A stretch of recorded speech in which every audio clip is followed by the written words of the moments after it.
Yo, what's up everybody? It's yours truly, Mr. TALIAFERRO. You're currently tuning into my channel. I just checked out the Tupac All Eyes on Me film, and I wanted to come straight as soon as I left the movie theater, give you some raw, honestly, what I thought about the film. I wanted to come raw, direct. I didn't want to sugarcoat my thoughts. I didn't want to sleep on it. I didn't want to talk to somebody else about it. These are just my sole opinions from seeing the film, alright?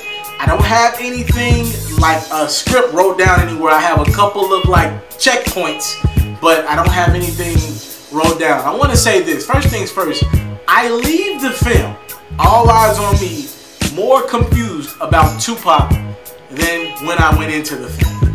I leave it more confused about this brother.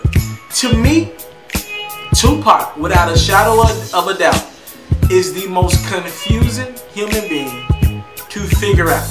Alright? Just the most, to me, of all time. And I'm talking about Martin Luther King. I'm talking about anybody you could think of. Any legends, Muhammad Ali. I'm talking about black figures. I'm talking about presidents. I'm talking Abe Lincoln, Theodore Roosevelt. Anybody you could think of. I think Tupac is the biggest confusion in this country, in this world. I think Tupac is the most contradictive human being in this world. But I want to provide some context to it. You see, there's a lot of people that's bashing the film online, and I see 50 Cent tweet about the film. What does 50 Cent know about Tupac? I don't know why people are taking 50 Cent's words and running with it. And also, you see Jada Pinkett Smith talking about her character in the film. She has that right. She's in the film. So I don't think she was knocking the actors or anything like that. She was just saying that when it revolves around her and Tupac's relationship, it was wrong. Who knows if it's right or is it wrong?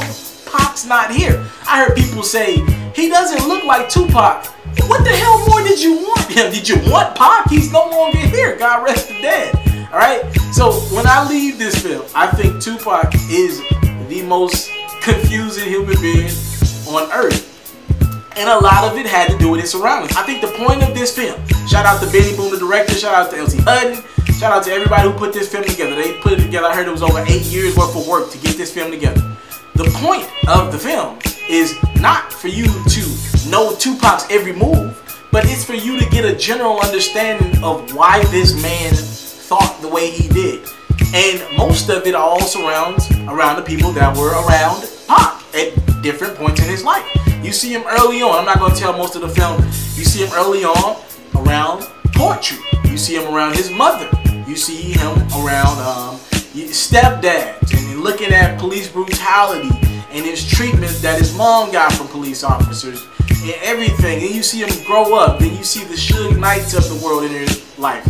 Different record labels. And you see him with the gangsters and in jail. Pac was just one of those guys. He moved so much from New York to Baltimore to out in California. The brother moved so much. He was a product of his environment. And I think that is so telling of our people. You see, what Pac was trying to get you to realize is, or you know, his legacy is that you're going to be around different people. You're going to be around different people that's going to be good for your life, and a lot of people are going to be bad for your life. But what you have to understand is those bad seeds, you got to be able to get them out, and those good seeds, you got to find a way to get some of that infectious energy on us. The thing is, Tupac is a definition of rap to me. When I think rap, I don't think Biggie. All due respect to Biggie. I don't think Hov. These are both big parts of rap, but when I think rap, I think Tupac. Tupac is the definition of rap.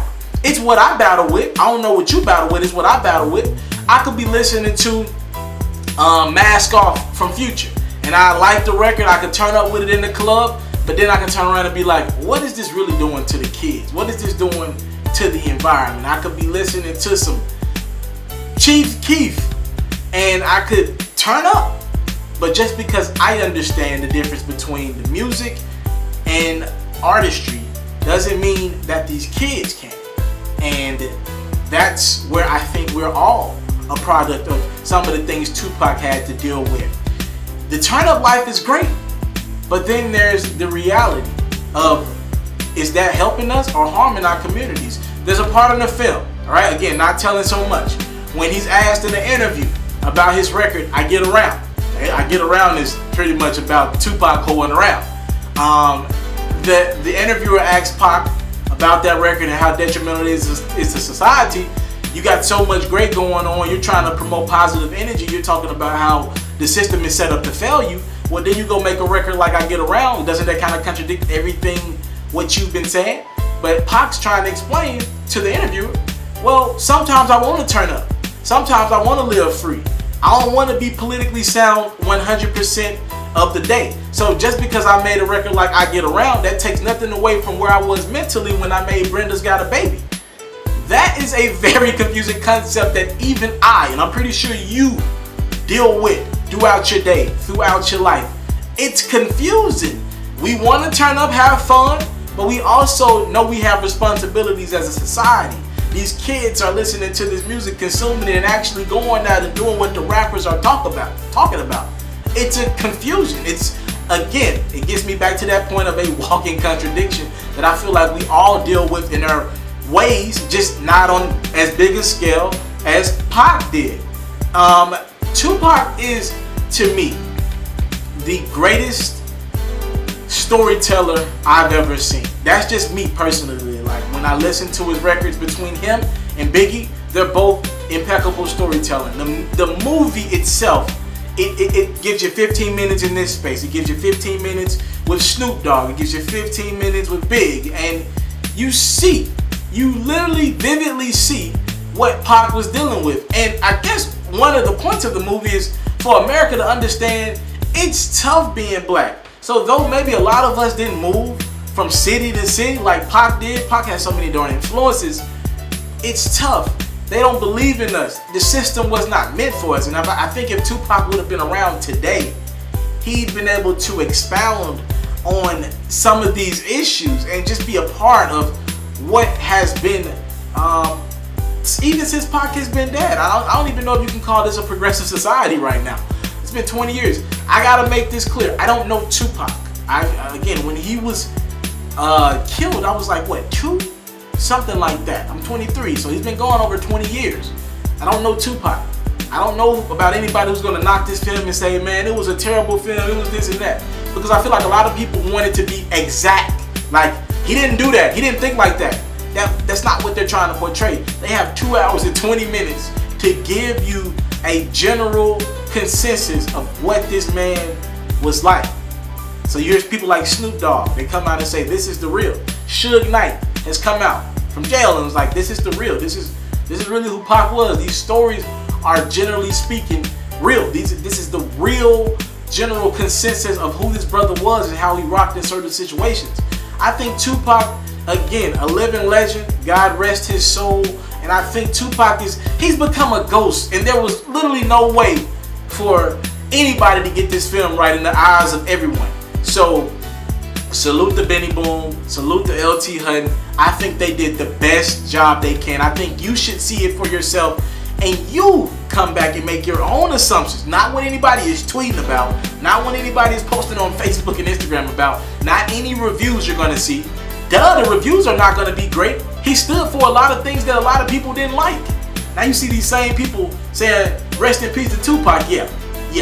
He stood for a lot of things people didn't like. You see Tupac, he'll talk bad to a police officer. Then he'll turn around and save an unarmed black man against 2 off-duty cops. The brother had great in his heart. The brother had great on his mind. And sometimes he didn't go about the right ways of doing these things, doing these great things. And I think he had so much caked in that mind, in one mind, that I think it drove him crazy. Now, do we see a drug addiction in the film like we do with so many of our big stars?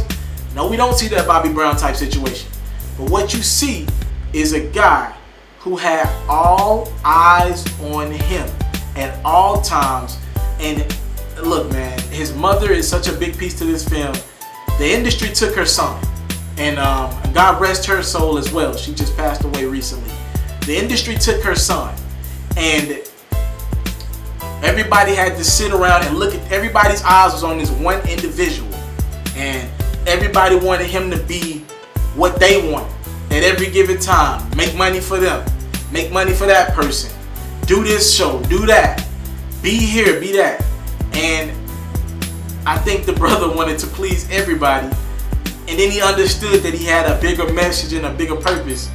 And I think the brother's legacy is that he wanted to please every community. He wanted to please the gangsters, the conscious people on this side. And what he was battling with is, again, like the film said, all eyes were on Tupac Shakur.